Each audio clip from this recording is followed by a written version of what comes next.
Hi, this is Kayla Carter, and I am sharing with you my cultural exposure experience. Now, first, let's jump into some common attitudes, beliefs, and values relative to Chinese Americans.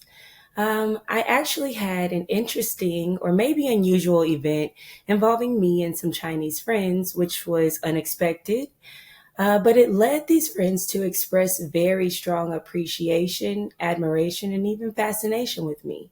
As I observed these reactions and heard similar stories from other Chinese American friends, I discovered a most unusual phenomenon: a high regard and valuing of old Asian or Chinese ways, especially harmony with and respect for nature. This was in sharp contrast to the view these individuals held and the social and political relationships existing among them. There are history and patterns of immigration of this cultural group in the US. In the case of Chinese Americans, immigrants continue to be a significant part of the population. The Chinese came to the United States to solve problems, and new ones continued to surface by the 1930s. The interaction of attitudes and beliefs with the historical experimental conditions of the United States was such a powerful conflict that immigration in later years was severely restricted. Also, Chinese people began to immigrate to the United States during the 19th century. Once in the United States, they carried cargo or gold, dug for gold and tin, and built the new railroads across the Western territories.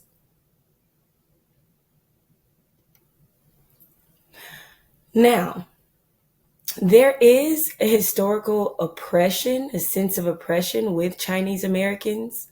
The history of the Chinese in America is different from the oppression that other Americans of color faced, in that Chinese immigrations to the United States was banned in 1882. Also, racism can build generations of anger, frustration, and division, even after the initial act is long in the past. In 1882, President Chester A. Arthur signed into law the Chinese Exclusion Act. This act was excluded Chinese laborers from immigrating to the United States, and the mountains of accusations of fraud that followed set a dangerous precedent for the United States. The ripple effects of the Chinese Exclusion Act, one of the United States' first immigration laws, still leave a painful mark on Chinese Americans today. It was also one of the very few instances during which the United States was targeted a single ethnic group for exclusion.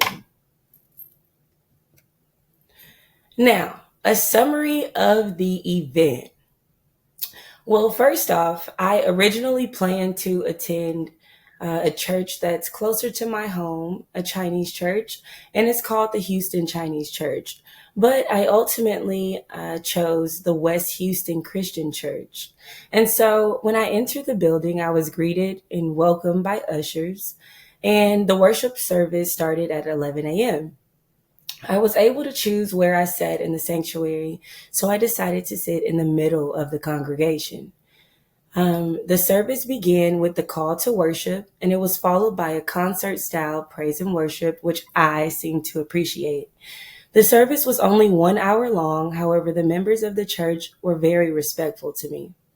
I did not have many people approach me. However, I sat next to a woman who had attended the church for 6 years. This Sunday, the church gave communion. Then Pastor Andy Lee gave a meaningful sermon titled Prayer in the Presence of God. There are three things I learned. I learned that this church has multilingual inclusivity. It offers pastors who speak Cantonese, Mandarin, and English. And I thought that was really important to include all of the Chinese population, whether you speak Cantonese, Mandarin, or English. We can all come to one place to worship. There is a discussion of specific and practical applications to counseling. I know that a counselor should always, when dealing with multicultural clients, they should always respect for hierarchical values. They should recognize and respect importance of family hierarchy in Chinese culture. And they should understand that respect for elders and family authority figures may influence clients' perspectives and decision. They should always be aware of the stigma surrounding mental health issues in Chinese communities. This may impact clients' willingness to seek help or openly discuss their struggles. And when I first went, I initially felt anxious and nervous to walk into a Chinese American church as a Black American woman. But after the call to worship and praise to worship, this church actually felt like the non denominational church I used to attend as a child, which was predominantly Black. And I could feel the sense of community within the congregation. And after the service, I realized that I had been nervous because of acceptance, but I was reminded of God's love at the West Houston Christian Church. Thank you.